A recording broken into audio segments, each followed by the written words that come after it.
Coach, ladies, thank you very much. Kim, if you could open up with some opening remarks, please. Yeah, I've said all year that our team is our best when we are playing as a team. We get something from everyone. I think we did that tonight. I think we had fun. It was a really good stepping stone for us. We had been a little bit off track, and so we needed to kind of get our juice back, and I thought we did that tonight. And the next one is going to be a big one. Okay, we'll open up the floor for questions for our student athletes. Yep, over here to the right. Jewel, what changed from that first quarter to second quarter offensively? I thought we were really attacking in transition, getting downhill, and then getting inside-out looks, and our threes were falling. And then I also thought that we made them have to guard multiple actions from side to side, so it made the drives a little bit easier, more open.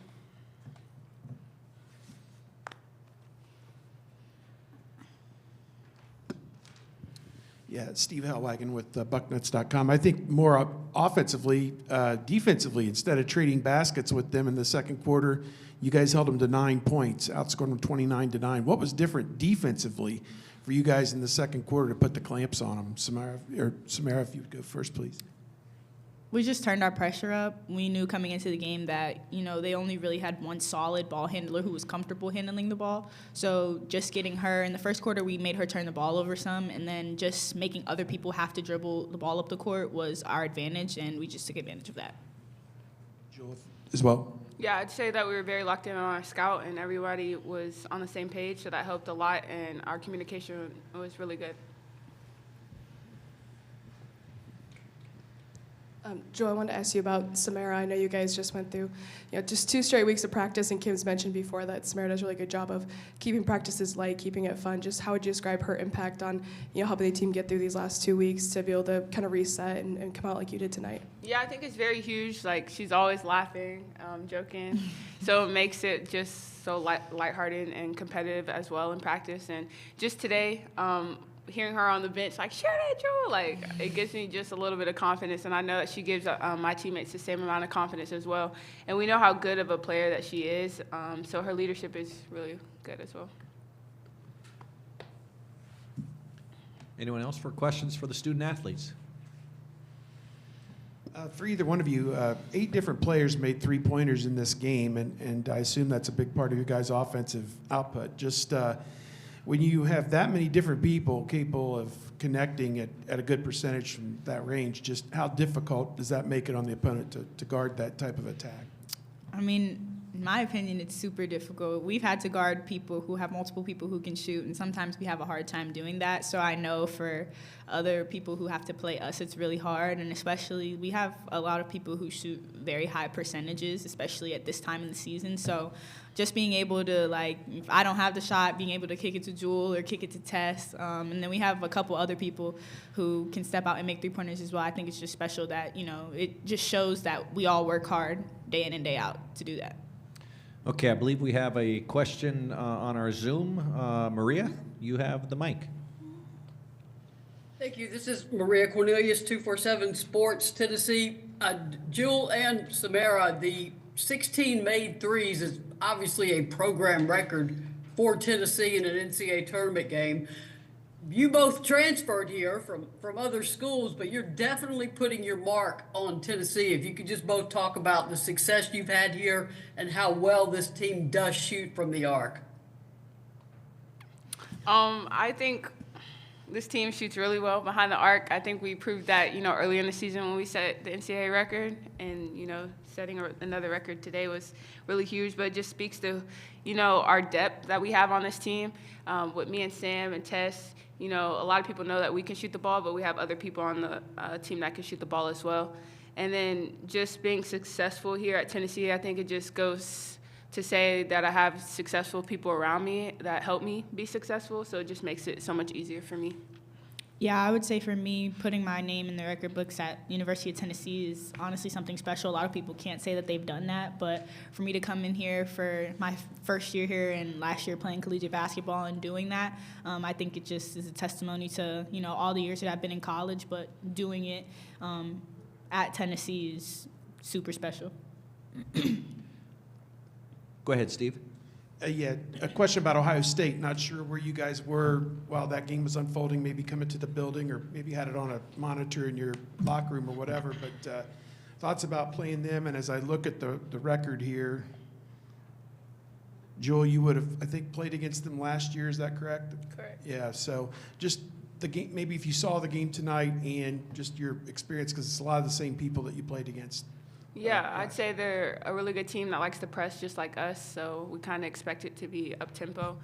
They have a lot of big-time players that can make shots and can get to the rim and rebound as well, so we're going to have to, box out and apply pressure.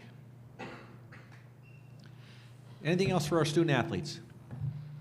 Jules, Samara, thank you very much, and we'll see you tomorrow. Thank you. Okay, we'll open up the floor for questions for Coach.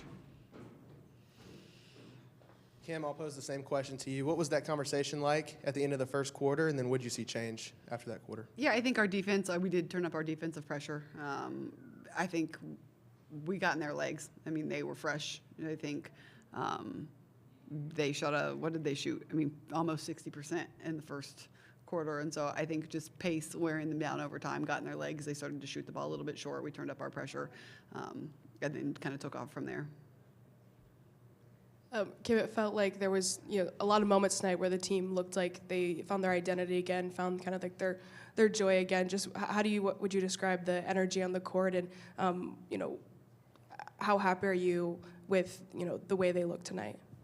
I think it was some of the best energy we've had all year. Our energy has been really good all week. So let's see what it's like when we get punched. It's going to be important.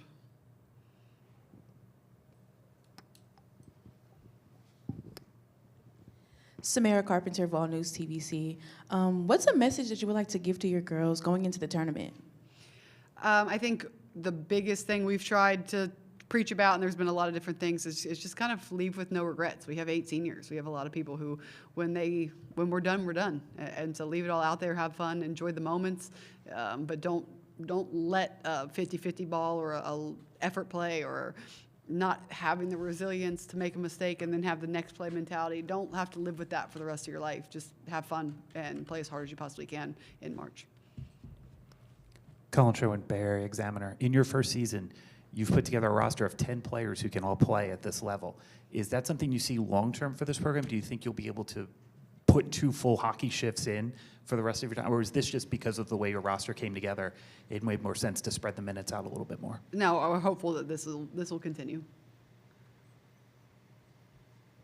My question, obviously, you won the Division II National Championship at Glenville State, so you've had NCAA wins to your credit, but tonight is your first Division I NCAA tournament win. I assume you're going to say it's about your players, but for your coaching career, that's kind of a neat thing to win your first NCAA Division I game. Just your overall thought about that and what it means for your players as well. Yeah, I think it definitely means a lot for our players. It means a lot for our program. I think the way we did it probably means more than anything. We hadn't been playing very well, and we hadn't really been having fun. And so to do it kind of polar opposite of how we've been playing the last 2 weeks of the regular season was important. Brianna McKay, the Columbus Dispatch. I know Cooper, since the injury, has been kind of on and off as a starter. Can you just talk about the decision to have her in the starting lineup and how the injury has kind of impacted that? Yeah, she was phenomenal for us today, coming off the bench. And we don't really pay much attention to starters at all. I don't care. You're going in a minute and a half anyway. So just wanted to bring her off the bench and let her kind of get a feel for the game. And she was efficient. She didn't turn the ball over. She was finding people. I think she had played very, very close to her ceiling today. It was great to see it.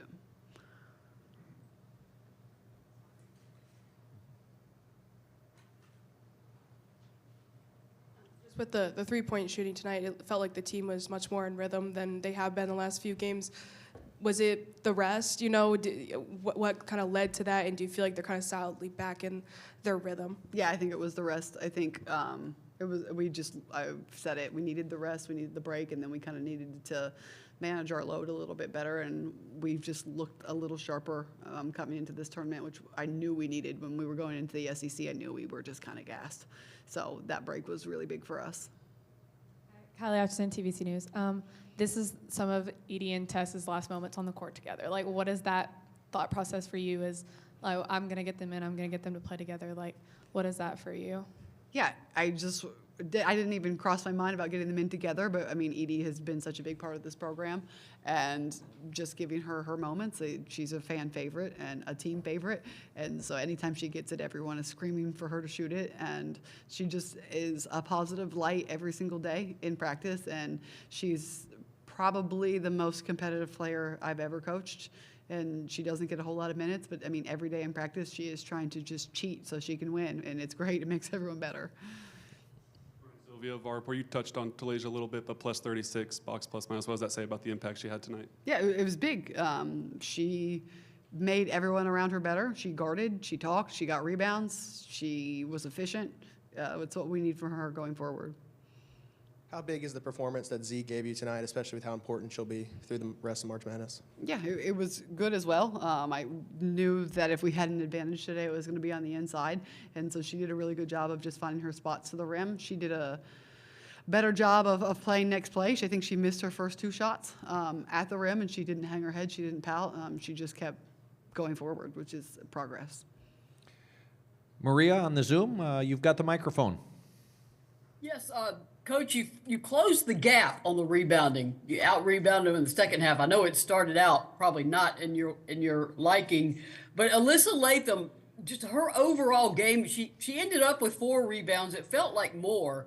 She just seems like she is all over the court right now. Just how well is she doing right now with her stat line tonight, too? Yeah, I think she played the hardest for us tonight, and we give out awards, and she got that. She was up pressuring. She's our best out-of-area rebounder, and so she was going to get it. And if she was, you're right, if she wasn't actually coming away with a rebound on the stat sheet, she was getting a deflection or a hand on it, and we're going to need that from her for every single game we play for the remainder of the year. Maria, you good? Yeah, one more quick question.